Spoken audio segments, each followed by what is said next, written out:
description of her experience. I mean, if I start reading it, it'll take me a week. But let me just read a few items which were really impressive. Her experience and passion for research date back to the late 90s.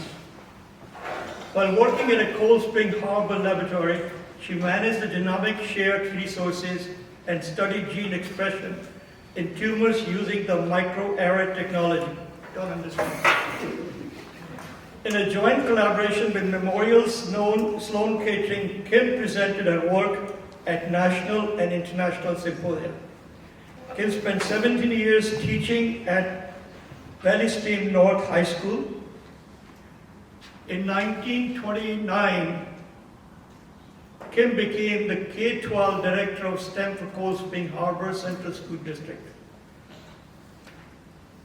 Kim, at present, she is the research coordinator? I'm the K-12 Curriculum Associate for Science and Okay, Technology. she will tell you about that.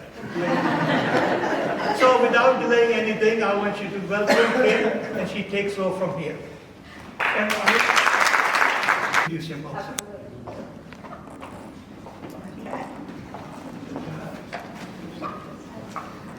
So for those of you who are not familiar with Richard, I know there are many of us in this room that are. He has over almost 40 years of experience in this field.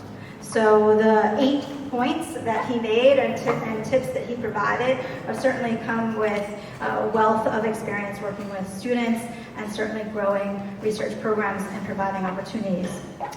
For those of you who didn't know, he's originally from Toronto, Canada, and he received his bachelor's and master's degree from the University of Waterloo. He played basketball, college basketball, and studied mosquitoes. He worked as a biology teacher and a research teacher at 4 high schools here on Long Island. I think he referenced a few, Comac and Rockwell Center. And he retired from full-time teaching at Comac High School only back in 2019. So he's a very recent retiree, and he claims that he's partially retired. He has extensive experience working with teachers, parents, and students, certainly developing hands-on science activities in biology, science research, and inventing, both in person and virtually. His students have been recognized at the national and international level, as he shared many of those photos in his presentation, certainly for their creative and insightful research in a host of subjects, including microbiology, meteorology, epidemiology, engineering, inventing, and psychology. He is currently a semi-retired educational consultant who is passionate about helping teachers and parents learn, apply strategies to help their students unlock their potential as innovators. He lives with his wife and his 2 dogs, Maya and Bear, and he also lives with honeybees. And he lives next to a beaver pond in Hudson Valley, New York. So if you have questions or a student that's interested in researching honeybees, he's your man. Marina Mayers, she graduated from Farmingdale High School in 1942. In those days, they had winners for women and for the males and the females. The top winners, they had that for many years. I'm saying this because even though you may not know about past winners or people that have participated in research in your school, it's a great idea to investigate that. You could go online and search for past winners, and you might be surprised that. And then another thing that you should do is go through your school's archives, or look at the walls of plaques and trophy cases. And there might be a dusty-old trophy there with the name of a student that was a winner many, many years ago. And I remember when I started at Comac, that's one of the things that I did very early on. And I got in touch with all the people that were still living, that were involved in research. And I tried to bring them into the fold of our emerging research program, because I feel community is extremely important. This is a picture of Marina. Her project was on a neurophysiological project involving frogs and rats. That's her yearbook picture from the Honor Society. She went on and she went to Harvard. She used the winnings from Westinghouse to pay for Harvard. She went to Radcliffe. She got her MD at Yale University and became a very well-known ophthalmologist and researcher. She even worked for the Naval Lab after the war, investigating equipment that was captured by the Allies from enemy stores. So these are the 8 things that I'm going to talk about, and interspersed with some other things. And this is what I would do if I was starting a new program or if I was a new research teacher. The first thing that I would do is I would look at your school or district's mission statement. It's important before you get anywhere to have a mission, because things get really tangled up in your life as a teacher, and sometimes you miss the boat and you miss the point. So I always went back to the mission statement of my school, my last school that I taught at home at. And I really wanted to make sure that I was always thinking of what the reason was my students were in front of me, with connected to what my community was desiring. So that was the first thing. Know your mission statement and build your program from that. Here's another thing. I often think that science research, being a science research teacher, is like being a coach of a gymnastics team. The reason is that in gymnastics, you have all these individuals that are competing in their own events, and they're actually competing against each other. But they have to form a team. They have to be rooting for each other. They have to be supporting each other. And what I feel is that you have to be that role model. You have to be a moral person, and you have to show them good values. And sometimes that's hard to do as a research teacher with all the competitions and things like that. You have to establish early on, what are your personal and school priorities for your team? You have to invest a lot of time in creating a unique culture for your group or your school. And you want to make it collaborative. You want to make your team collaborative, just like a winning gymnastics team. Here's another thing, not all people agree with me. But I really tried to recruit and embrace all students. In my school, we had no barriers. There were no grades you had to have to be a research student. There were no things you had to be good at. You had to do 2 things. You had to be willing to work hard, and you had to work hard and be very passionate. So I had students in our class, and I know that the people here can attest to this, that we had students who had learning disabilities. We had students that were not the top in the class. We had students that we didn't care so much about what the project was. We knew we were going to have amazing students doing projects that were top level, almost at a university caliber, and we knew we had students that were working at the middle school level. It didn't matter. And I think that creates a really cool atmosphere where there is this sort of respect for all levels within that classroom if you create the right environment. You want to create a very special place. You want your research room to be more than a classroom. It's got to be a place of refuge for your students. So what you want to do is you want to create a place that has some weird traditions.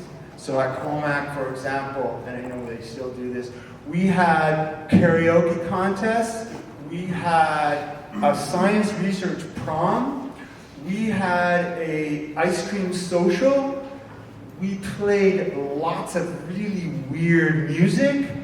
We wanted people to know that when you came into our classroom or walked past that physical place, there was something cooking in there that was really cool. And it really drove a lot of kids to want to be part of that special place. Community relations.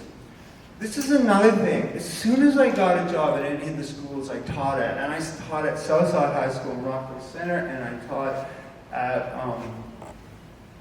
Huntington High School, and I taught at Woodmere Academy, I always reached out. I said, give me the person in the school district that knows the most people in the community. The person that knows everybody. And also, I made sure that we made an announcement in our school paper, or the one that went out to the community, hey, we're starting a research program.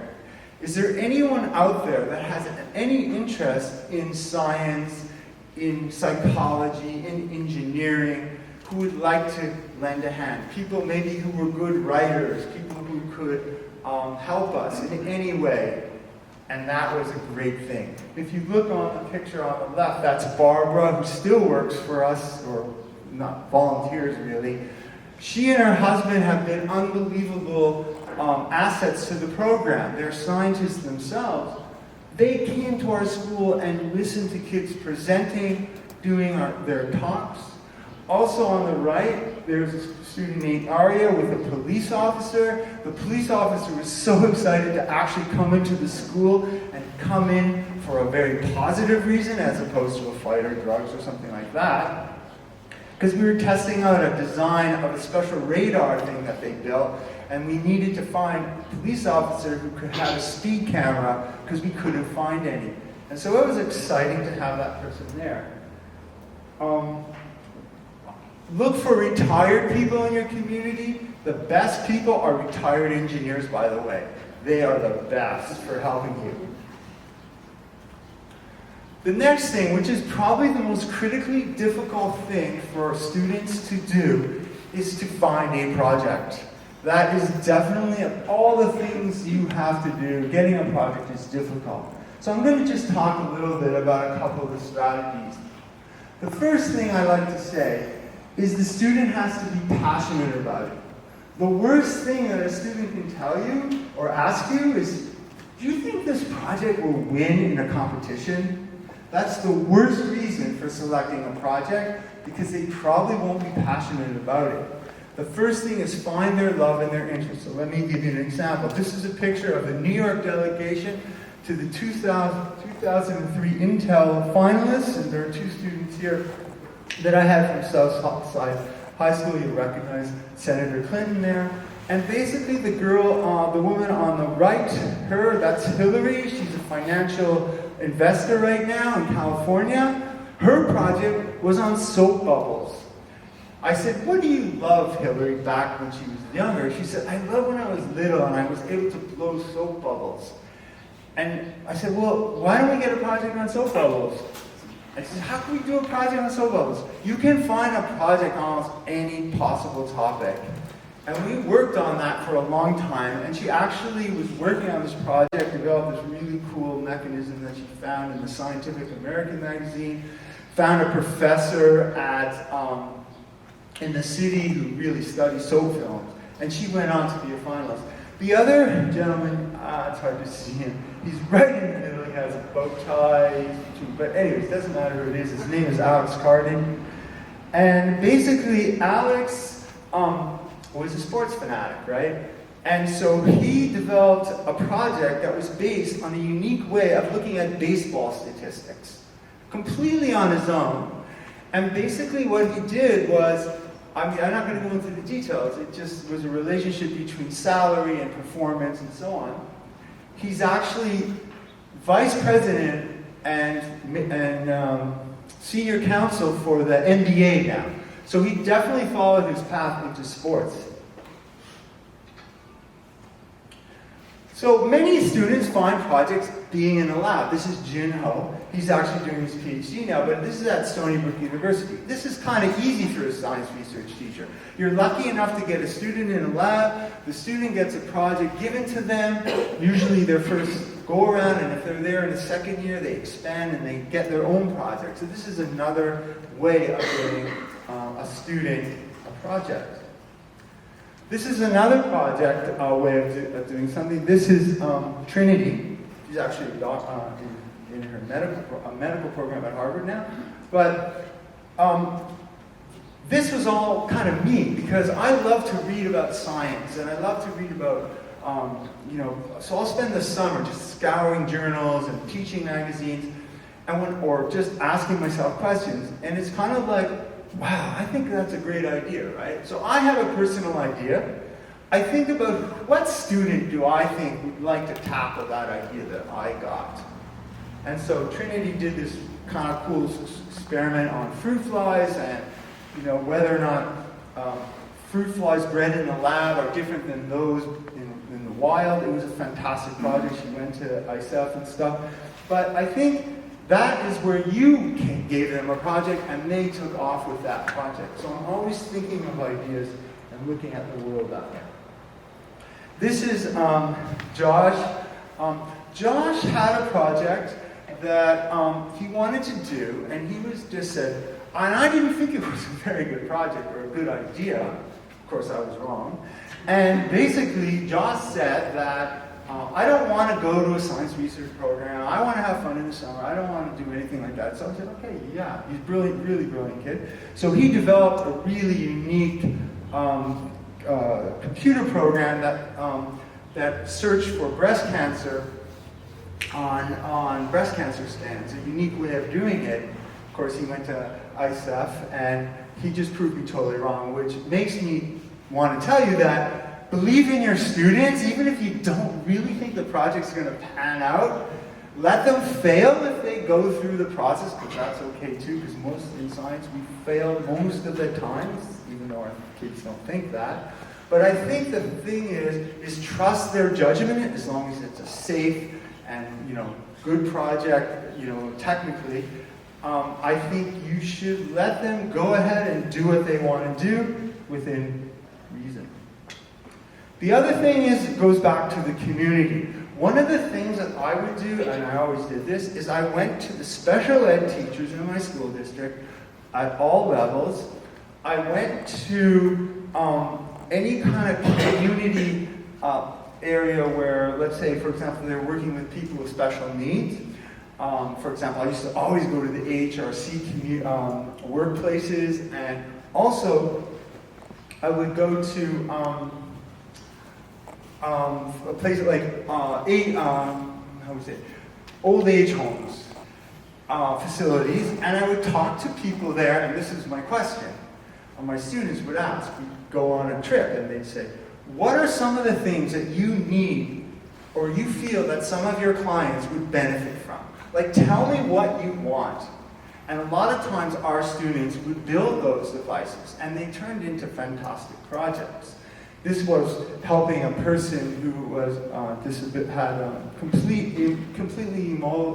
completely paralyzed, and he only controlled his world with his tongue. And our students developed a really cool desk for him in order for him to actually be able to work. He is a lawyer. And then just one other point. The man on the right, the older gentleman, Gary came to us via Andrea. He worked at Costco. And he became such an important person in our community. He wasn't like highly, educated in terms of degrees and all that stuff. He was extremely talented with his hands, and the kids loved him. And he helped on so many projects. So that was the idea of going out in the community and finding someone who would want to work with you. I think that writing is really important. I can tell you how surprised I was when I get ninth graders who supposedly were in school for 9 years and they cannot write at all.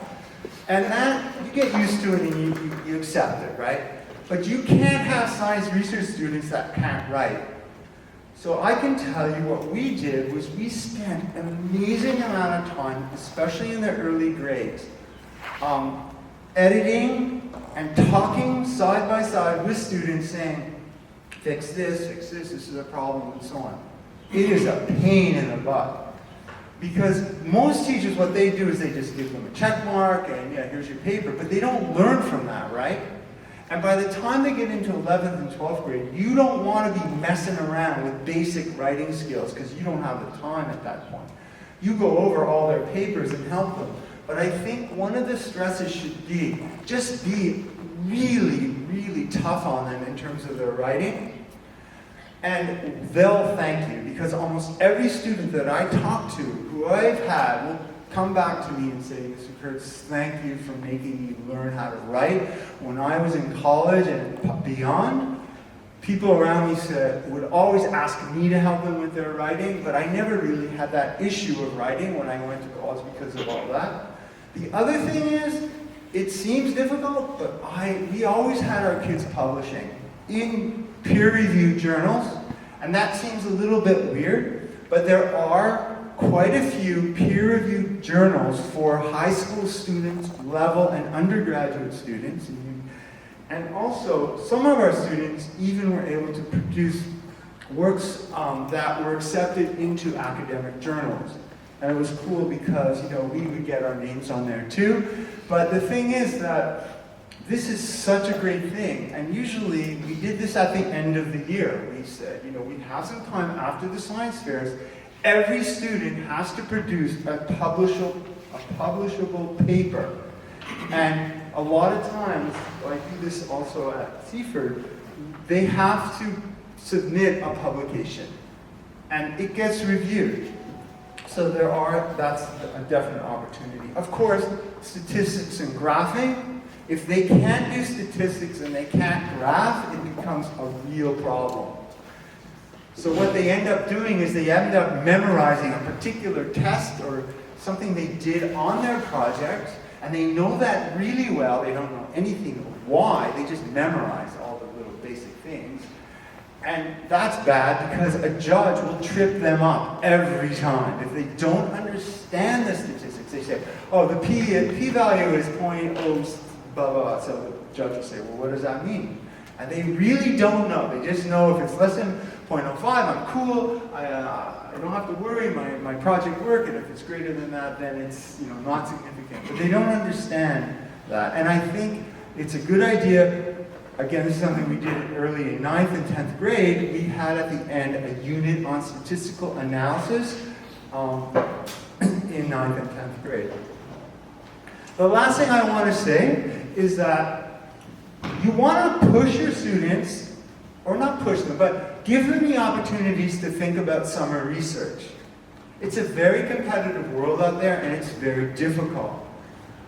What I was finding was it was sometimes easier to get my students connected to a mentor via the internet in a cyber way so that they could connect to a researcher, not do an in-lab school at a university, but do something different with numbers, or there's many different things. But a lot of times my students would be working with professors, all over the country or all over the world once you make that connection. The other thing that many teachers do not know about, and I participated for many years in teacher research programs. And what I did was, there are many programs. For example, the NSF has a group called the Research Experience for Teachers, RETs. And there are others. Many of the major institutes at the NIH offer teacher programs. So the good thing about it is they pay you. You get a very good salary, usually, and sometimes you can go to pretty cool places. So, for example, that's me in front of the Blue Mosque in Istanbul. I went on a really interesting trip through the University of Oklahoma. I was the only teacher, and there were like 7 undergraduates and me. And we went to Greece, and we went to Turkey, and we did research in honeybee biology, which I'm very interested in honeybees. But there's that opportunity, and if you're young especially, it's a great thing to try. So that's my email. So if you were interested in contacting me on anything that I talked about today, more details or anything like that, I'd be happy to talk to you. I started a podcast. I mean, it's not like anything, it's not Joe Rogan, for example. But basically, my podcast is, I go and search for former students and I interview them. And I ask them about their lives and where they've gotten to. So it's called Teacher Talks, and it's on Spotify as one venue. And then I have a blog on a website. And a lot of the things that I talked about today, I put it in my blogs, and I talk about, for example, this summer I have a blog on how teachers can find summer projects, summer research experiences, and I give you, the links to the various opportunities. So I want to thank you, and I want to wish you luck. You can contact me if you like, and you're very blessed to be able to be a research teacher, even though sometimes it doesn't feel like that. It will happen. Thank you.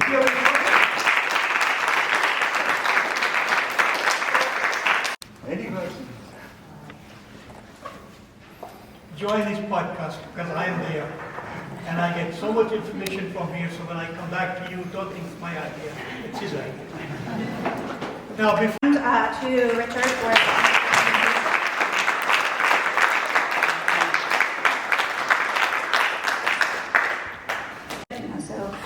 So ask the questions. All right, there's a wealth of experience here on this panel, and I'm going to introduce each of the panelists, and then they're going to share a little bit about their programs and their experience with research students.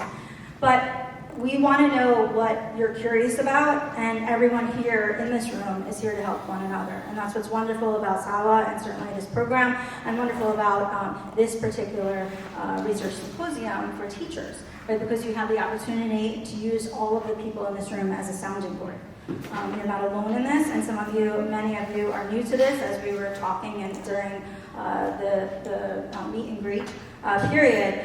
But you should know that even though you might be alone in your building, there's a community of us out there that can certainly offer assistance. Just to let you know, between 6 of these panelists, keynote speakers, you have over 150 years of experience. You can't go wrong what they have to offer you. They have done a splendid job, and they compete with each other, and I see how much they have to challenge each other, but they are the best, or some of the best people you find them here. So go ahead, Karen. So now let me introduce the best. We have Paul Pino at the start of the table, right? And Paul is currently at St. Anthony's High School. And we have Dr. Allison Leslie, and she is at Roslyn High School. And we have Dr. Veronica Lee. I'm not a doctor, but I really appreciate sorry. it. Sorry. Yeah, I tried. It's a coach. And currently at Wheatley, but formerly SAAWA. And Mr. Chris Pilatos. And he's at Bethpage. Okay. So I'm just going to hand I think there's a microphone on the table. Let's start with Paul. And each one of them is just going to introduce themselves, talk a little bit about their program for a few moments, and then we'll pause after each speaker to allow you to ask a few questions from each of the panelists. I'm going to try to talk as quickly as possible about something that when I got into the business, and there still is no real reason why a person should become a science research teacher. There's no certification in it. And you're probably wondering, what does it take to actually be a science research teacher? So in less than 10 minutes, I'm going to tell you the story of my life, because that'll give you a pretty good perspective as to how you might want to feel about what you do. So I graduated in 1976. I started teaching in a Catholic elementary school, and the bosses of the place said, teach whatever you want. So I said, great, all right, I'll make up a curriculum, and I'll teach 7th and 8th grade science in Blessed Sacrament in Valley Stream. Okay, got 2 years of experience there. Then I said, well, to myself anyway, I really want to be a high school teacher. I got a call from St. Anthony's High School in Smithtown, when it was all boys, and they said, do you want to be our physics teacher? And it was late in the summer. And I said, I'm not really a physics teacher, I'm a biology major. And they said, did you take physics in college? I said, yeah. And they said, you're our man. Okay? So I went and I kind of learned physics while I was teaching it at St. Anthony's High School for 4 years in Smithtown. And then during that time, I was switching careers. I was going to become an accountant. I got a master's degree in accounting, so I was going to do that. And then at the end of the summer, after 4 years at St. Anthony's, I got a call from the Wheatley School, where Veronica teaches now. And they said, we need a teacher now, at the end of the summer. I said, well, I said to myself, anyway, I'm going to become an accountant, but I really still like this teaching thing. So I said to my wife, how do you feel about that? She goes, I think you're crazy, you should become an accountant, like make $1 million or whatever accountants do. I said, no, I really want to be a teacher. So I had an interview on the principal. You don't know the name Mike Glennon, do you? Mike Glennon was the principal at the time. This was 1981. And he hired me on his front porch, even though on a Saturday morning, even though I had very few qualifications, I didn't have great grades, And I wasn't really particularly good in physics in college. He saw my transcript. But you know what he did? He called my St. Anthony's students. He called them on the telephone. And he said, so what's this Pino guy like? Is he any good? And they must have said, yeah, he's a good physics teacher. So he hired me at Wheatley. And Wheatley is a great school. And here I am now at a Wheatley, Manhasset, Great Neck, Jericho. Here I am in big time. And I'm thrown into the big time here, not really knowing much about anything. And I said, I heard of this Westinghouse thing that Richard was talking about, this Westinghouse Science Talent Search. So I think I'll get a kid to enter. One of the kids in my physics class. Her name was Takemi Ueno. And she entered in 1981. And then she was notified in January 1982 that she's an STS semifinalist. And they said, well, what's this Pino guy about? Like this, is he like a magician or something? Like, can he just win this contest, like just walking in the front door? And I'm thinking to myself, well, I don't know. I don't even know what this contest is, to be honest with you. And I said, all right, so let's start a science research program. Okay, so here's where we go with the research thing. No background in research. I didn't work in a lab. My wife actually worked at Sloan Kettering for 4 years. So that's my lab experience. She worked in cancer research. So to make a long story short, I developed a program at Wheatley. We did a lot. We won a lot of things. We had a great program for 30 years. We could talk more about the details of what I did over there at lunch, because it would be too long a story. And then I got a call from St. Anthony's after 30 years. They didn't forget me. They said, we remember you. You want to retire from Wheatley and come do it here? I said, all right, why not? I'll take my pension. I'll get money for the rest of my life if that's what they want to do. All right, so I said, I'll take the pension, go to St. Anthony's High School. This was 12 years ago. I retired in 2011. And then I did the same thing at St. Anthony's. I grabbed a kid in my physics class. I said, well, how would you like to enter Intel? It was Intel at the time, I'm pretty sure. And he became a semifinalist. And for that whole first year, as the research guy at St. Anthony's High School, they paid me $250 because I was their physics teacher. Research was a club, but I just happened to grab this guy, and he became a semifinalist, and they said, you know what? Let's make it a real program. Okay, we're not going to pay you $250 next year. We're going to make it part of your real schedule. So, 12 years later, we're doing some good stuff at St. Anthony's. We're winning some stuff, and it's all cool. And I think the message I'm giving you guys, because I've mentored dozens of people that have come through my program, and they always ask the same question, like, what makes me a science research teacher? Like, you want me to be a science research teacher in your program? I said, yeah, well, we need people. I know you're a bio teacher, you're a chem teacher, you're a physics teacher, but we need people to teach science research, like me. And you're just as qualified as I was, and I tell them what I just told you. They said, all right, we'll give it a shot. And then some of them become very good science research teachers. And it's for the reasons that Richard was hitting upon. It's because they're passionate about what they do. They like kids. And I'm a coach, too. Very quickly, I coached boys baseball and girls soccer at Wheatley for 30 years. So while I was coaching, while he was talking, I'm thinking, wow, this really is interesting. Because the qualities that make me a good coach are the qualities that make me a good science research teacher. It's not how I work a pipette, that's not it. It's this motivation thing. It's getting kids to do what you want them to do. That's teaching. That's the secret of teaching. Get kids to buy into it. And if you can do that, you're going to be good at anything in teaching. So I think I'm going to stop, but if I didn't have time to tell you the details of what the program's been like.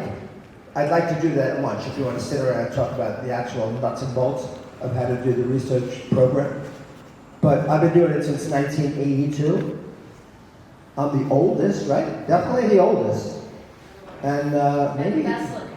not necessarily the best looking, but and a lot of fun I've had through the years. I play in a rock band too, so that's a lot of fun. So do everything. Be a coach, be in a rock band, teach science research, and you'll have a great life. And one more thing, this man right here, Subash, what he does best is he associates himself with good people. The people here, the people on this panel, they're some of the greatest people. People first, more than qualifications. Great people. He has a way of knowing how to rub elbows with really nice people and passionate people. So thank you. We'll talk more at lunch. Sorry I talked too long. The common denominator which I found is the community.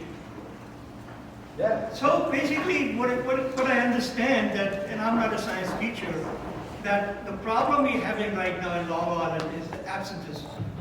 Schools are having a problem. So maybe the community might be the answer to bring them back into the classroom. The method he uses, the weird music, it's a great idea. Yeah. We hang out with kids. If you master hanging out with kids, you're going to be a great science research teacher. You got to hang out with kids. So I have Let's actually do a two. picnic one time. Bring all your students. We'll fund it.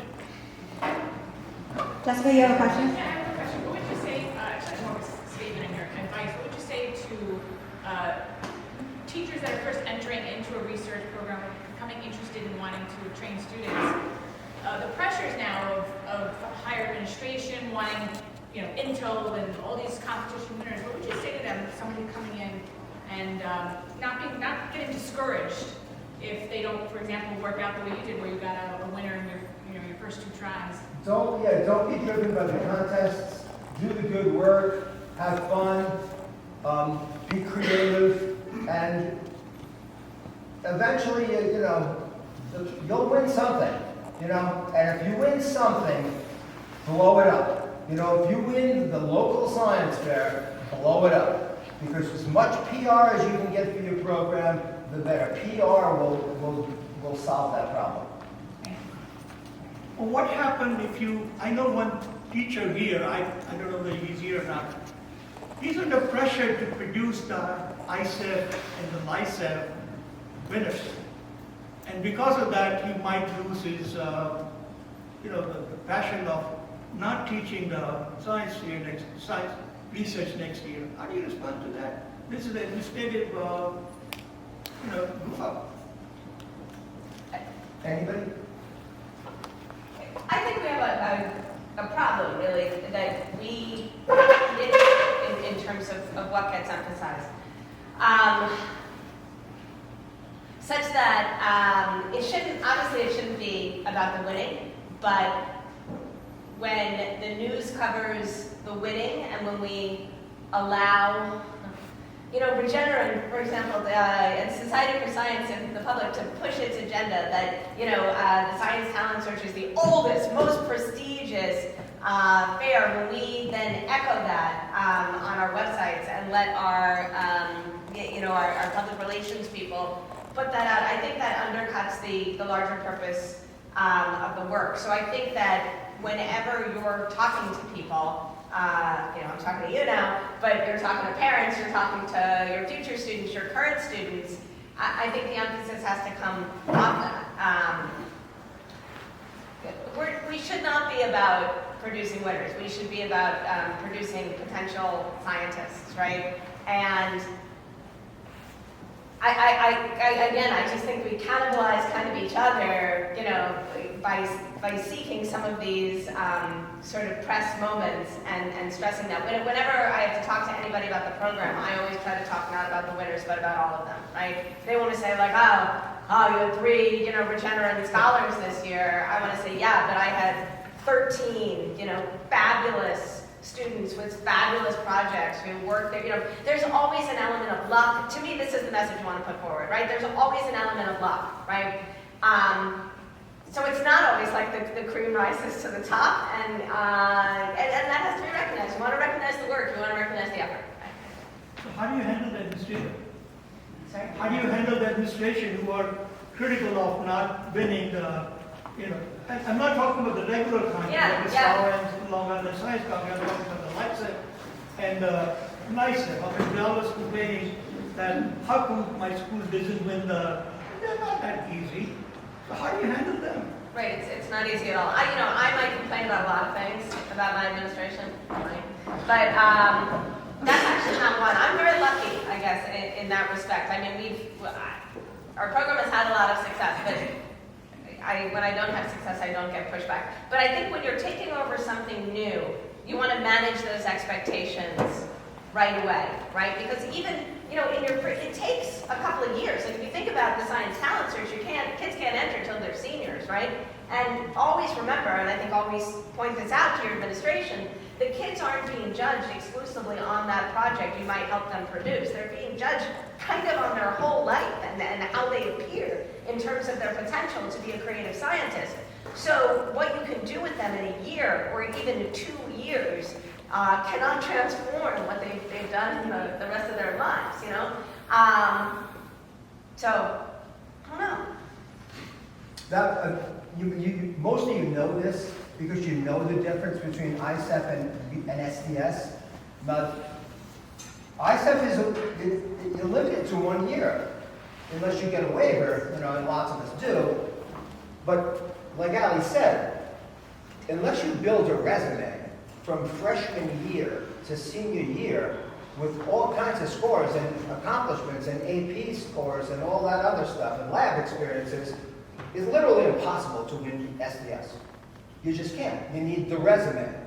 But to win ICEP, and I always wondered why ICEP doesn't get more publicity. I saw the small picture in Newsday this weekend of the kids that are going to LA. I'm not in there, so my kids didn't win that this year, but that's not enough. They should get every bit as much of publicity as STS gets, but they don't. And they never have. And I don't really know. I don't work in Newsday. I don't know why they don't recognize that the way they recognize STS.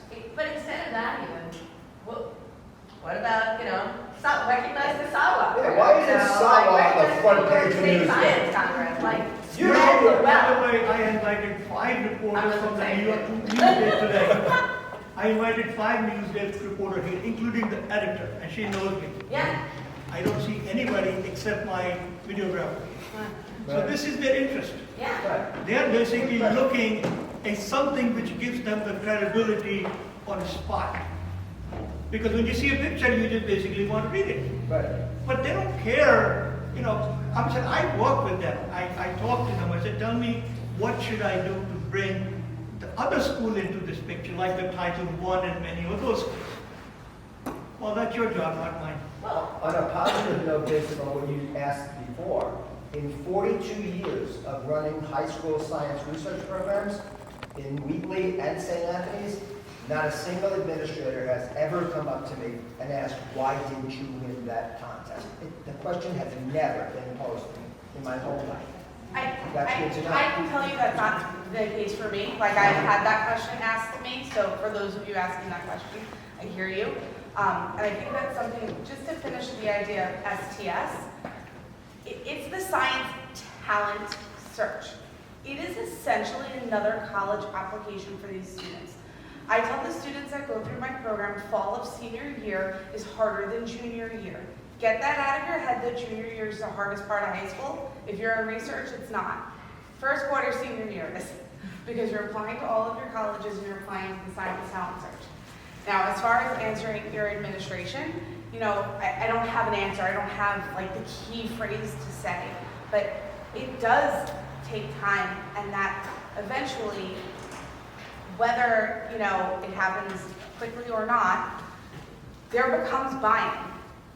My second year, so I've taught in 4 districts on Long Island. 1, I did not teach research, but my second year teaching research at Long Beach High School, I had a parent whose student left my program after 9th grade and wrote a full letter to the Board of Education about everything his daughter learned and why it was so important, even though she didn't want to stay in research.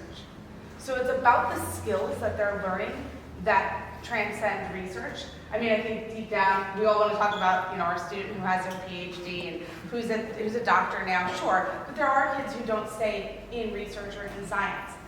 And what skills are we teaching them that transcend research and transcend this program that potentially your school district is putting a lot of money into, right? So they're putting a lot of money in, they want to see an output. I think we all just have to recognize that that's there. And unfortunately, it's public school and the community wants to see what you're doing. So then it becomes the PR of having a night at the end of the year and busting your butt and inviting the entire community and making sure those middle school kids are coming and seeing what your high school kids are doing.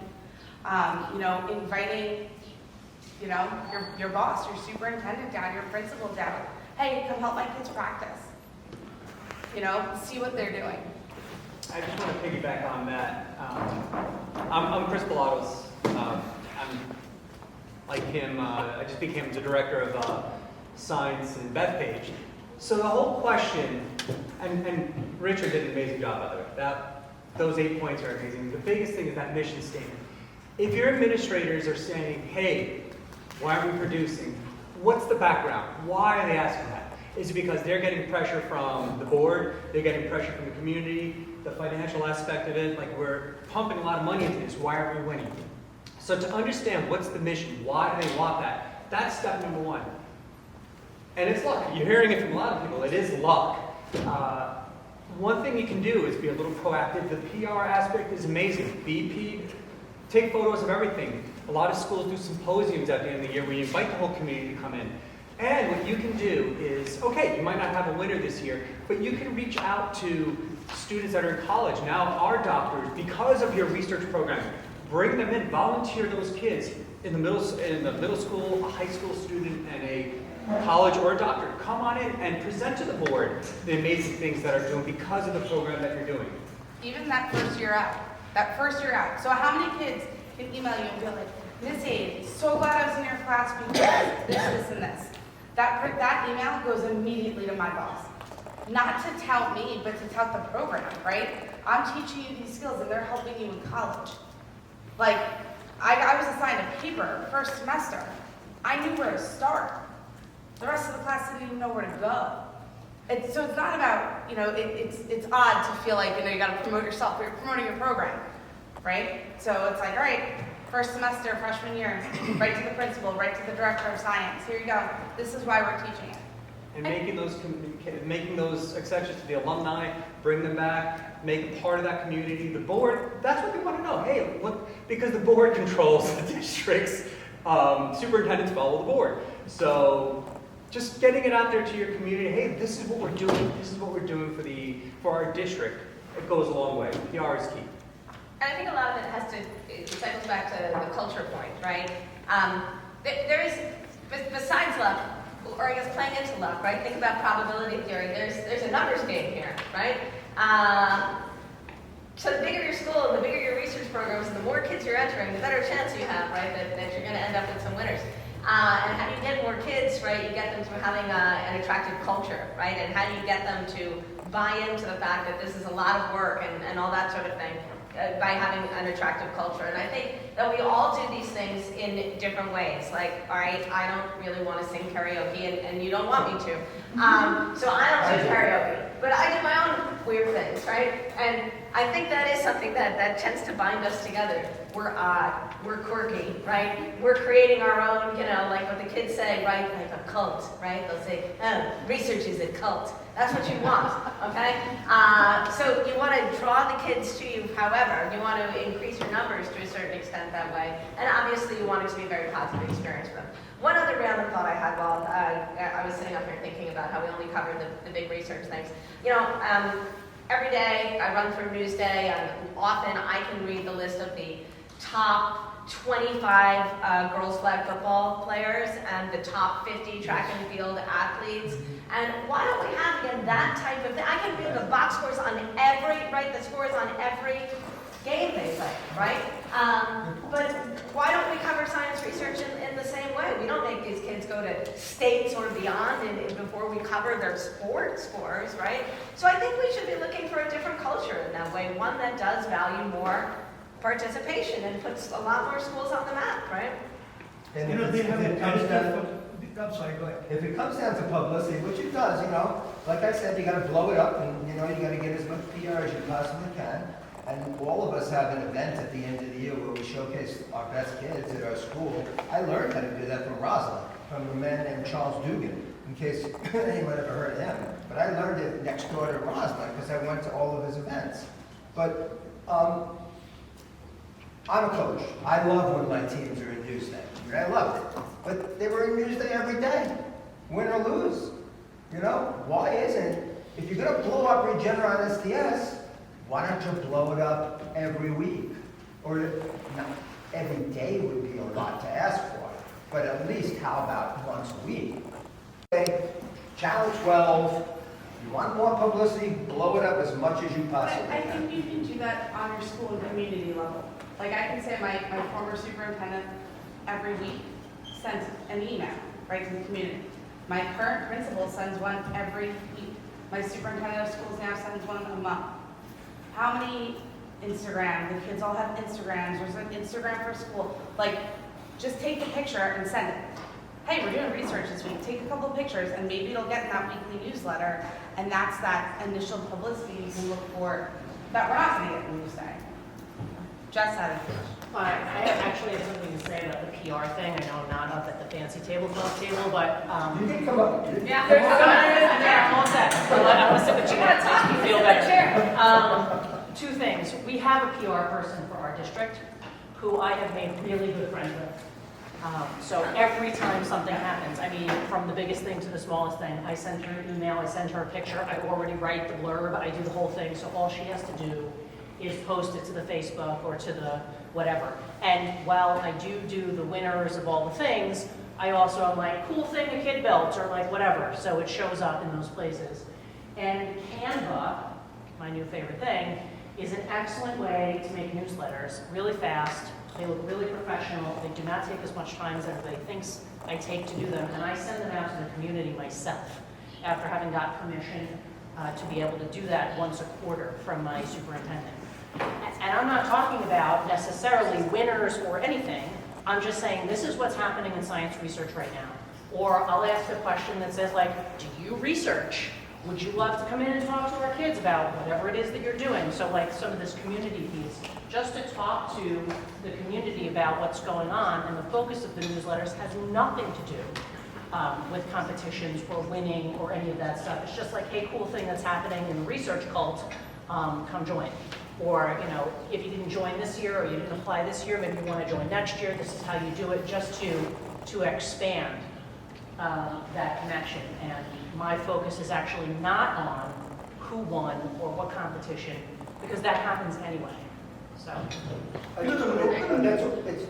That's great, especially with modern technology, that you can get all that stuff out. And, it's a great point, and we try to do it. And when I was at Wheatley, that wasn't happening. That much PR that Veronica was talking about. But I just want to jump on something that Chris said for a minute that has nothing to do with winning. We're teaching these kids three things. And I took physics and I took biology, but the three things that we're teaching them in research is how to research the library, as in my day, the internet, how to find information that's important. That's one. Two, how to write it, how to write a paper. And three, how to stand up in front of people and tell people about it. My physics students never learned that. My biology students never learned that. But my research students do. And I think if a kid can learn anything in high school, those are the three things that a kid should learn. So win or lose, keep that in mind. The most important thing what I get out of the science fair is the change in their confidence. I follow these kids I'm a very statistically minded person. And I basically combine them to see where the kid is heading. And I seen in the 12th grade, who started in 9th grade, what a difference in personality. You made a better citizen. That's the most important thing you're doing in a child's life. that you're making him a better citizen, you're giving him the tools to think for himself. There's nothing better than that. You know, Kim, I suggest you, why don't you write a letter, and let's take 3-4 of our judges, or let's go meet with the editor of Newsday. They don't have an education editor. For sports, they have 5. If you like to take that, I'm willing to work with you, or work whoever. No, I'll set up a meeting for 3-4 people. I'll take them out. I've been out for lunch with them, but I never talked about this issue, but I'd like to talk about it. What? Shannon? Can I ask a question? So I'm Shannon Kelly from Malvern. I'm actually one of the interlopers from middle school, so thank you. Given your wealth of experience, when you talk about Regeneron and STS, should a school at the high school level be doing kind of seniority, that your seniors get to go to LICEP or NICEP, and then so on down the line? Or should you be doing best project goes? Because it makes a difference when you get to STS. Well, we're limited to a number in Right. LICEP. So we have to follow that number. But there's no limit to SDS. You can. Right, but you No, have no, to- I know that, but in terms of, in order for the kids to build their resume, Yeah. because our superintendent's great, she's been really supportive of our fledgling program. Yes. But she said last year at a board meeting when she was honoring the middle schoolers, I expect someone from in this room to win STS in 4 years' time. Yeah. I mean, that's a big You might have to ask. be careful with that. Pull that back. But again, when we look at, say, because LICEP and NICEP, if I'm not mistaken, are the 2 precursors for ICEP. Yeah. Right.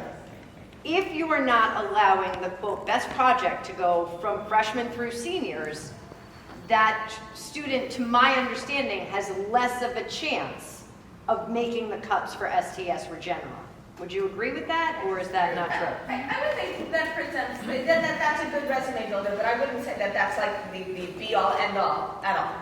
So, it doesn't hurt them. I mean, I know, it doesn't would hurt. help them, but it's not an outsized help. But But to answer your question, I went from overseeing a 500 student program last year to a 40 student program this year.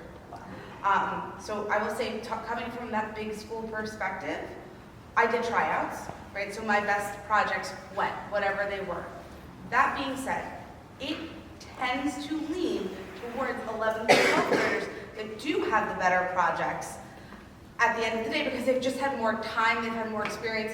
Even though Paul mentioned you can't do a continuation project, right? You can do a continuation, you can't do one for more years, more than 1 year. But they've had the experience. So even if they've done something totally different than 9th or 10th grade, than their 11th grade project, they've lived through the science research process, that it's better. That being said, I have taken 10th graders to ISEF. I think it comes down to, and then how I select for other competitions when I was at SAAWA, it was trying to get as many students. I didn't double dip LICEF and NICEF, right? If you were going to LICEF and potentially NICEF, you were not going to Long Island Science Congress. You are not going to, I mean, we don't have, well, we only have 50 and 15 projects, so there's more of a flexibility, but when there's that limit, that's it, you're potentially only going to 1 or 2. The nice part now where I am is I was able to get students into at least 4 or 5 competitions this year, each. I didn't have that at SAAWA. They were going to 1 or 2. Thank you. Maybe this helps. I was in Wheatley, 150 kids in the graduating class, and now I'm in St. Anthony's, 600 kids in the graduating class. I have never had to tell a kid no for STS. Right, yeah, STS. I've never had to tell a kid no. Right. Anyone that wants to enter can enter. And I've been putting as many as 20, 25 kids into Regeneron SDS, which is a lot. I know most teachers don't put in that many, but I tell them all yes. You want to fill in that 20-page application? You want to write the paper? Go for it. I don't tell anybody no for SDS. They can all enter. I think with LICEP, making your LICEP and NICEP decisions, a lot of it has to do with your philosophy. So, I try not to, I don't tell them why I'm asking them, but I say, how do you feel about competitions, Do you want to enter as many as you can this year? Do you really only want to enter the ones that can help you in terms of college? You know, do you not really care? And I'm going to overweight, obviously, on the kids that, you know, really are interested kind of in competing. And then in terms of younger kids, like I entered one 10th grader into LICEP and one into NICEP this year. That's something though you want set out ahead of time? Like that it's common knowledge if the question comes up? Do you need to have a guiding principle as to whether or not you go by seniority or? I would think that you want your guiding principle to be the idea that you're going to be sending the best projects, because without that you remove, you know, kind of some incentive. Right. You know, I shouldn't believe I'm going to go just because I'm senior. We only run into that in my both schools, in the limits that LICEP puts on us. Because, you know, when you have 7 spots, you have to be the judge. The teacher has to decide who gets those 7 spots. And sometimes it's hard. Sometimes you have you get a panel of teachers to watch them present. And then the panel decides who gets those 7 spots. But yeah, when you're limited to spots, you have to have something fair that the kids will accept. Thank you. Okay, so we've learned a lot of things about growth and certainly about promoting, self-promotion. We learned a little bit about strategies for guiding students in terms of the projects that they should enter and where they should enter. And we're kind of tapping out the resource that we have up here in the panel, right, based on their wealth of experience. I wanted to just continue to move down the table. I'm actually we haven't heard much from Chris Pilatos so far, so I thought maybe we could pass him the mic and he could tell a little bit about his experience at Bethpage. And what makes him a little bit unique here is that he really built his program as well from the ground up. And some of you are in that stage where you have a small spark that you're trying to ignite. That's what it sounds like. We were just saying we have 20 kids. Like I have 20 kids in high school research, and you know, being a small school, it's difficult also because a lot of the bigger programs, I'm doing, you know, out of all the projects that I've had in 10 years, I've had 2 students go into other labs because they don't have a ride, or you know, it's tough for them. So how do you navigate that with just in-house projects? Hi. So the reason you aren't hearing too much because that experience on that end of the wall is school district. I started. I was working in the city before that in Queens, and then in 2003, I got an interview at a JFK Middle School at Bethpage. Sat there to teach a science position, got the position, and then it must have been 2-3 days before Labor Day, before we start school, my science director calls me up, and she's like, "Congratulations, Chris, you're gonna take these classes. Oh, and by the way, 1/5 of your program is gonna be science research." And I just remember saying, "Oh, that's great. What science research?" I had no clue about that. I was from the city, a city boy, grew up in the city. We didn't know what that was. So she's like, "Oh, that's great. You get to do whatever you want. These kids can research things, whatever they want to do." And I said, "Oh, this is actually a great opportunity because I'm not bound by a curriculum." You enlighten the room. I do. The light bulb went up. So my first year there was something there in the middle school. And every other day, the program was every other day.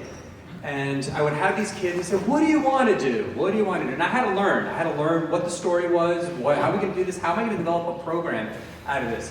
So one thing I found out very early on is publicity. Just get it, we're in a club.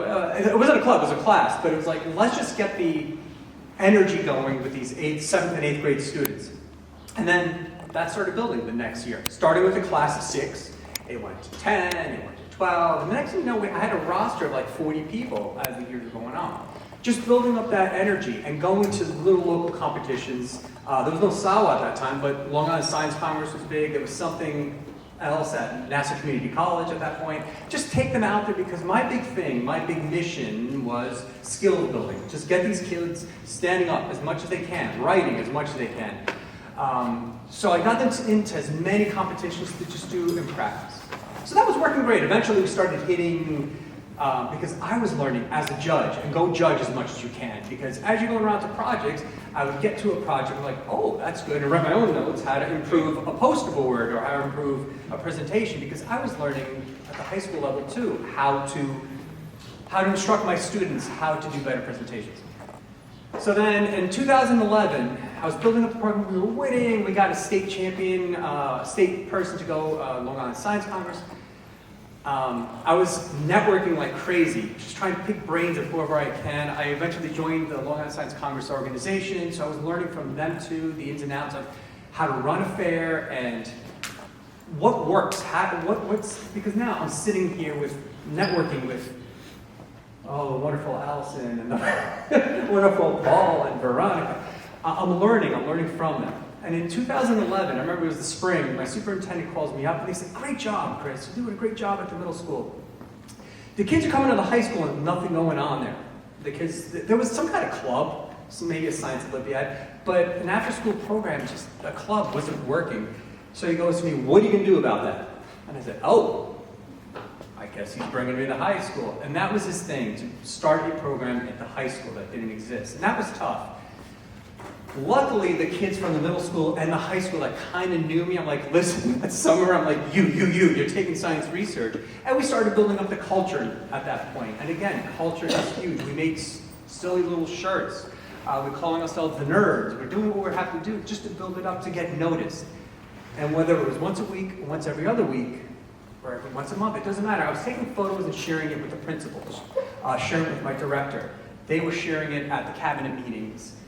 Just say, hey, something's going on, sparks happening. So with a program that started with 18, now we have about 80 in the program, because it built up through the years. So the big question, I was going through these questions, how do I build up this program? How do I get kids? Who do I send to LICEF? At that point, when I started, we only had 2. And you go through as the year builds up. In the beginning, who was producing the best? Who was like showing that they can do it? My first year was a couple of sophomores that went in because they showed they had the most commitment in there. And it was kind of like an investment as a new teacher. Beth Page is a nice middle class just there, nestled amongst the Plainview and the Syosset, the Manhasset down there. And we're just trying to learn, and we're just trying to enjoy it. No pressure from the upper admin, which was fantastic because I just got to go in and say, hey, this is what we're trying out. So an investment going in there. My foot was always in the middle school though. Kept going down there because I knew that was the pipeline. So trying to build a program at the high school while also kind of monitoring and saying, hey, keep joining, because that's how the numbers grew to where we are today. It was difficult, but in the beginning to start a program, because how do you start something out of nothing, right, at the high school? I had the luxury of just talking around. I was even networking with people up at Westchester, the WESF competition up there. I knew a couple of teachers up there. They invited me up to see that, and I was like, holy cow, this is insane. They introduced me to this program called the University at Albany, which many school districts may have started with. It's run by Dr. Len Baer. Some people may know him, remember him. He's a great guy.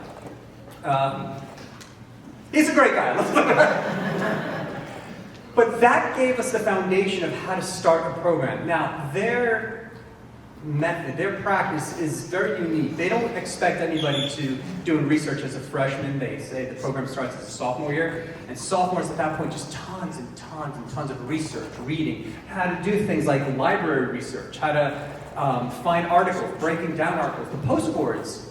Everybody has made a poster board and presented at your symposium at the end of the year. The poster boards were just articles, breakdowns of other people. And also emailing mentors, emailing these people that are writing these articles, try to make connections. Again, it's skill-based. It was tons of skill-based, how to write a proper email, how to reach out. When a student would say to me, oh, Ms. Pilatos, I wrote to 3 people. 3 people? Try 50. Try 50 because like the ratio was basically for every 20 emails you wrote, 1 person would write back. So we kept a system, just write, get out there. And eventually a professor at Hofstra or Malloy, somebody would write you back and just butter them up. Oh my God, your research is the best thing I've ever seen. You know, you have to teach these kids how to write, how to write a paper, how to communicate, skill building. I think Paul mentioned stats. Huge. We started the stats freshman year. Just start to make good friends with your AP stats teacher or stats teacher. Have them come in. Eventually, you learn it too. You learn how to do it, and you make a whole unit about stats as freshmen. And the program builds, and eventually you start hitting here, you start hitting there. We hit STS the first time, so we started the program in 2011. We had an STS semifinals in 2018. That's how many years it kept me refining, redoing, trying to see what works best. What can I do? Do I take all my seniors? Do I just take my sophomores? I had a freshman go in there one time to LICEF. Let's just get you the experience, because the more comfortable they get, then the next year it gets a little better. But then that's the difference. If you have a program of like, oh my God, out of 20 kids, who are the 10 that I'm selecting? Versus, oh, I only have 5 kids. What 3 am I selecting? It gets a little easier. And your program does build up as it goes. And now we're here. My brain is jumping in all different directions because a lot has happened through that. To the point that 2021, they said, Chris, you've done a great job. Now you're the director of science. And I said, oh. And by the way, teaching research makes this job so much easier because teachers are just like little research kids. And she laughs. But the skills you learn, somebody did say, and I remember a couple of years teaching in the high school, somebody did say to me, oh, Chris, I'd love to change positions with you. It was the chemistry teacher. And I go, oh my God, please do it. Please do it, because you do lose your summers. You need to communicate with the kids over the summer, because if they go all summer and not get back to you, I learned that quickly, nothing gets done in September. What did you do? Nothing. The other thing you need to start learning in your head, and I had to learn this quickly, was the calendar of when competitions are coming up versus how do I backtrack that now to when do I start saying these are the deadlines, these are your benchmarks. Freshman year, what I found works best. Freshmen, dump it all on them. Teach them senior stuff. Go for it. Teach them the stats, because once they get into the summer of going to sophomore year, that's when you want to start getting your research plan going. Because as sophomores now, you've learned the experiences. Now you can just talk a little bit. Oh yeah, remember we did the p-value here? Oh, remember that? But it's more about let's get the kids invested as sophomores going forward. And then by junior year, those kids are ready to go. And enter them in as many other competitions as well. That's key. Getting them standing up, talking. And then get those kids to in front of the board to say, hey, listen, these are what our kids did there. So even the board appreciates, oh, look at this great job that our community is doing. Because again, it's PR. It's all about PR. Any questions on that? I went like this. Do you have any questions? So that University of Albany thing is a nice starting point if anybody is fresh out, doesn't know what's happening. It sets a structure, but after about 3, 4, 5 years down the line, you start seeing, oh, what works, what doesn't work. They kind of have their rigidity in how they want things done. And that's the issue we have with that. Questions? Yeah. So for teachers who are just starting or needing to start a new program, can you give a general idea of like how long does it take to start a program, or is this something, is the curriculum something that can be kind of redesigned every year depending on how many students you have, or the resources that are available, some kind of budget restraints, or a big thing that teachers have? Albany had. And that first year was fine, but at the end of that first year, I had this has to get redone. This has to get redone. And I tweaked it the second year, trying to bring in more of, oh, this is how the competitions are going up at the high school level. So backtracking that. By the third year, I kind of had a feeling, it's kind of like tenure. By your third year, you know what you're doing. When it comes to resources, you're starting a lot with, yes, you want the kids to try to get to the labs. But a district like Bethpage, you're kind of in the middle. You're not close to Stony Brook. You're not close to, I mean, Feinstein's kind of close. But again, there's 50 openings that those kids can do. So we found ourselves doing a lot of in-house projects. So in-house projects, my expertise is not physics, so I'm reaching out to the physics teacher, trying to make friends like that and saying, hey, go talk to the chemistry teacher, go talk to the bio teacher, go talk. Your job is a coach, because to mentor also a student takes too much time. Your job is to coach them through the skills, and that is the most important thing. How to read, how to journal. Journaling is huge. A lot of kids, they don't journal anything, and they'll show up to a competition, and when the notebook says, oh, they wrote it all the night before. You try to discourage that journal writing, and that started with the middle school, like middle school skills of how to journal. In-house projects are great, but that means you need some tools, you need some resources if you're going to do it. And yes, you could say, luckily for Bethpage, we have a state park near us, and we did a lot of ecology projects, going out there.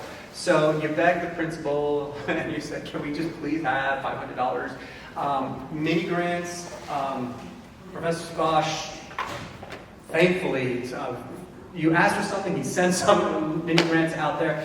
But try to get mini grants, things like that, just to buy your own, I don't know, incubator, small little incubator, or even a hot plate, or just beakers. Because if you want to go to the chemistry teacher and borrow beakers, they're very possessive, so they'll give you the ones that are cracked. But you become good friends with that. Good friends with that. Now, as the program grows, and again, this is over a long time, so I kept tweaking 3 years, 4 years. I finally found my run 3-4 years into it, and trying to see what other schools do and how they do it. Now, I became good friends with people at SAAWA. I went in there and I went to take a look at their research program, and I was like, oh my God, how are we going to do this? Because our building doesn't look like that. But I got great ideas how, instead of having this, well, maybe we get this. And just getting ideas of how talking to other schools, other similar schools, higher end schools, less schools that have less stuff. Pick their brain all the time, how they run things, and what equipment to use. How do you set up the September to the December calendar, the December to the summer calendar? How do you get kids when they go off to the summertime? How do you keep in touch with them? Like, these are the things you got to keep refining, and there is no right answer. You got to see what works for your population of your schools. I hope that answered some stuff. Okay? But yeah, the in-house projects was a big thing when we first started, because again, getting something out there, it's a big competition of kids going in there. And unfortunately, a lot of kids in my district, because they don't have $3,000, $4,000, $5,000 to go and say, hey, I'm going to join this program. It's very difficult. So we do find ourselves doing in-house. I think it was Richard. Great thing. Go to the community and find mentors and say, hey, we have this. We, in the beginning, like not engineering, engines and building engines. That's a nice resource to tap into as well. Okay. Chris, just a question for you. In the course of your speech, you talked about that your pipeline is your middle school. Yeah. I don't see too many middle schools are participating in any science project or science fairs. There are only a handful of. So what should be done for those middle schools, those who don't have the program or they don't have the research program? In-house fairs. You can always do in-house fairs at the end of the year, and you do a celebration of that. We have COVID destroyed a lot of these things. A lot of what we used to do, it was a pause, and now everything's trying to open up again. But at the end of the middle school, we did have a couple of competitions we had our kids go to. At the end of the year, their big symposium, we had our high school kids go judge. Go judge the middle school. And now we're having middle school kids, now that I'm in this position, I'm having middle school kids coming in there to see, hey, this is what's coming up as well. Again, trying to build up the culture. So we had our own in-house kind of an awards, kind of a little fun thing, and then pizza party, kids love pizza, tell them pizza, they'll show up. The other things that you're battling with is when you're going to do this. Are you doing it at 3 o'clock after school? Are you doing it at 6 o'clock in the evening? Oh, and the one big challenge, I didn't mention this. Now, the biggest challenge I'm seeing now in running a research program, especially at the high school, students are trying to do a lot. A lot. They're trying to take 4 or 5 AP classes. They're trying to start their own clubs. They're trying to do their passion projects, all that stuff to look good for colleges. So when they're going to take research, because that's taking the hit. we had to run, and it started off, the superintendent, when we started off a program, we had a class during the day, every other day. During the school day, and one after school. So my schedule was really a period 2 to 10 program. And every other day, period 10, I had a lot of kids there, but a lot of kids during the school. As the years have progressed, all these kids, there's no time. They don't even want lunch anymore. They just want to take all these AP classes, and those after-school numbers have exploded to like 40, 45 people after school. Aside that being impossible for one teacher, and now, my big thing is, as I've been making, trying to make changes, I'm trying to get 2, 3 dedicated people just to do research, if I can with scheduling. But that's your director, that's your chairperson, that's your principal's job to do. But you got to express that. You need to have 2 people because you can't do it all. The one thing that that we have to do is you can't just meet every other day in class. Having these one-on-one meetings with these students is so important. Try and build that into at the same time. So as the kids are sitting doing whatever, you gotta have at least 20, 30 minutes to sit there with the kids, set goals for them. Put it on the kids. Again, skill building, goals. So what did you do the past 2 weeks? We're gonna meet again in 2 weeks, or depending on the size of your program. We're gonna meet again in 3 weeks. You're gonna do X, Y, Z, great. Meet 3 weeks. And then after that, because you gotta grade these kids, grades are important. Have them self-evaluate, self-reflect, again, the skills. Have them evaluate themselves, what they did. Did they conquer all the tasks that they wanted? Now, in your head, you're like, okay, this kid really did a 75. I did 100, Mr. P. Yes, you did. Now, how can you make this better? So always on top of that, again, the motivating, the challenging part of kids wanting to take other classes, and then what's happening, and I don't know if you're seeing it in your districts, a lot of kids are doing the work right before they show up to their big meetings because there's no time. So that's what we're kind of battling right now in my district. So you think it's a good idea to bring some I'm talking about the middle school science fair now.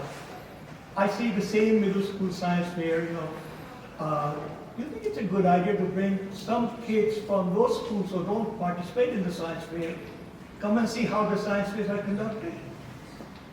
In your district, your own district? No, basically like when SAAWA is doing the middle school science fair. Yes, no, those are great ideas. Exposure is a great idea. The biggest issues, because you have the ideal, nice path that you'd like to do. The other issue is, okay, now you're taking a bunch of kids out of school one day. So you're going to be hearing the other end of it. And busing, oh geez, you know how issues busing is just to take a bus out at this time, you got to get them out, you got to get them back. So there's also an economic issue or a bus scheduling issue, and then teachers like, whoa, you're taking the kids out. So doing it during school time is difficult. That's why you say, okay, maybe do it an after school kind of thing, right after school, it doesn't get as much. But then all these kids have other commitments like clubs or sports that you got to compete with. So finding the best time would be the challenge. But yes, the more kids are exposed to, hey, this is research, and the stories that you're seeing here. If you go win STS, or if you go win ISEF, you're winning $100,000. Seeing that motivating thing to like a 6th or 7th grader is like, wow, take a look at that, and you can do this if you want. You know? So yes, exposure is great for the pipeline because you do need a pipeline if you numbers you want to go. And that was the one thing my superintendent told me. Oh, just make sure. Remember, middle school is your pipeline. I said, oh, how am I going to do this? But you do. You do. The other thing that helps, if it's at all possible, if you are the research teacher and you are the research teacher. In other words, 2/3 not teaching chemistry and then 3/5 of your schedule. Yeah. Sorry. No, I know.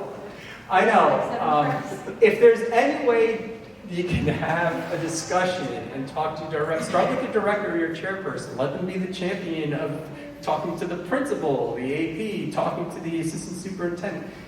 If schools want the research to be a thing and why are we winning, then they need to invest the same thing on their end.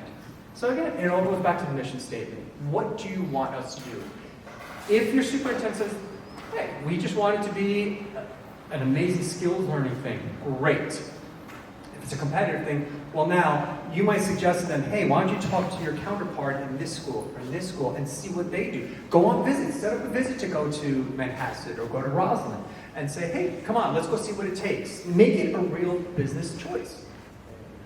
And that's going to mean altering scheduling and everything like that too. But if this is what they want, then this is what we need to do. Let's make a business chat. Let's go. Let's talk to people. Good job. To many different districts throughout the curricular year that want to come to Jericho to see what our program looks like. I've sat down with assistant superintendents and directors to try and plan out, to share what our commitment is and what our mission is at Jericho to our research program and our students. So I'm happy to have conversations with any of you that are sitting in this room and help you to champion some of the things that we've been talking about today. I can tell you that we also have, the Science Research Consortium to support you. So for those of you who are not members, we meet about 4 times a year. We meet virtually to make sure that it's, available, and I record all of those meetings and send that out to the group. So some of you are very, very new and really starting programs maybe for the first time, or just, you've gotten roped in to research, as Richard had talked about and Paul had talked about a little bit of, kind of come on and be a research teacher, because, we need them. So, feel free again to join that group so that we can support you in that way as well. And that's where you'll bring some of these questions that we're hearing today. Okay, just want to make, first of all, I'm overwhelmed with such a good crowd. I've seen many of the faces before, so it looks like that we will have a lot of future scientists in our community. Moving forward, just want to tell you what we're doing next year. These are some of the programs which we're planning to do here, which will be understanding and integrating artificial intelligence in the curriculum. Now, you can't avoid the artificial intelligence anymore.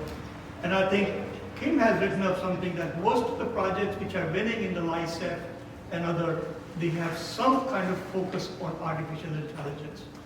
So the next year, we will do a workshop which will be for the same thing as this, but it will be more closely, it will be all related to the artificial intelligence and how artificial intelligence can help you in your daily life of teaching and with your curriculum.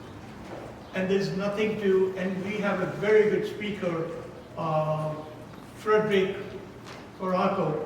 Frederick, can you stand up? He's excellent. So I asked him to help us with the program. Second thing, we will be doing a workshop on the ChatGPT. And I tell you why we decided to go with the ChatGPT. As many of you know that we do a lot of essay contests. And this year essay contest was on the ChatGPT.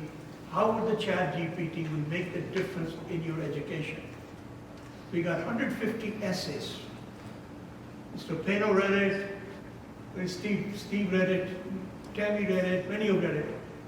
Out of 150 students, and these are all high school students, 145 said we should be allowed to use the ChatGPT. And like Richard was saying about writing skills, you as a one person cannot change the 90 students at one time. ChatGPT helps them. You see, once they leave your classroom, many of them don't have any help. So where do they go? Either they come back the same way as they left, or use the ChatGPT. And one of the professors I worked with at Harvard on the ChatGPT, he said to me, you should have given the essay, asking them to use the ChatGPT how to write an essay. Because it's all in the art. Now the next question is, how do we catch ChatGPT? Steve caught one of them with the ChatGPT, we used it. One kid who wrote it, I used ChatGPT to write this essays. So it's here to stay regardless of whether you adopt it or not. So these are the two things which we're doing next year. Another thing we're doing is that we are going to start a robot training for teachers from Title I school. This will be done in collaboration with the science research teachers, computer science teacher from Jericho, Walt Whitman, Manassas High School. If your school is interested, when you go for lunch, you can sign up for this. There's no condition. We will provide you with the training. We'll provide you with the robot. SAAWA will provide you all this thing, but training will be provided by these four teachers. And then we expect from you is that you go back and teach your students. And at the end of the next year, we want to hold a robotic competition. That's how we'll get the news day into it. This is the language which they understand. The last thing I want to say is that next year, we are combining the 9th and the 10th grade science fair. Because I'm finding the 9th doesn't have enough challenge, 10th doesn't have that much of challenge, so we're going to combine that and do one science fair during the weekdays. And Janet will be the co-chair of the science fair. So saying all this thing, the next thing is that we are going to have lunch, and these panelists and the moderator and the keynote speaker, they have all agreed to stay back and talk to you. So what we're going to have that we have 6, so we'll divide them into 6 tables and grab your lunch, and then each of them will come and sit with you and talk and answer all of your questions. Kim, is that okay? Perfect. Okay, go ahead. I was going to say, I'm going to be the person that keeps you from lunch for I promise 30 seconds. The biggest piece of advice I can give you if I don't talk to anybody else today is there are so many people in this room that have helped me from the second I started teaching research. So please don't be afraid to ask any of us, whether it's us sitting at the panel or the very experienced teachers sitting at your tables already. There's so many people that have helped me, and I hope that I've helped some of you in this room, because I would not have been in teaching anymore, let alone research, if it hadn't been for some people in this room. So, thanks, Michelle. One more thing. Next year, we want to offer more workshops. So many of you have the ideas which I don't. Please communicate back to us. We'll be very happy to work on that and come back to you, with the workshop, the time. We'll take care of everything. Just need the ideas from you. And the last thing, we are making a video today. A professional videographer is here. We will have the link, and that link can take you to YouTube to watch this thing all over. Is that okay with you? Yeah. So you can go back and see it and show it to your principal, your superintendent. This is not a joke. This is what we are saving the country for. I get carried away. Thank you.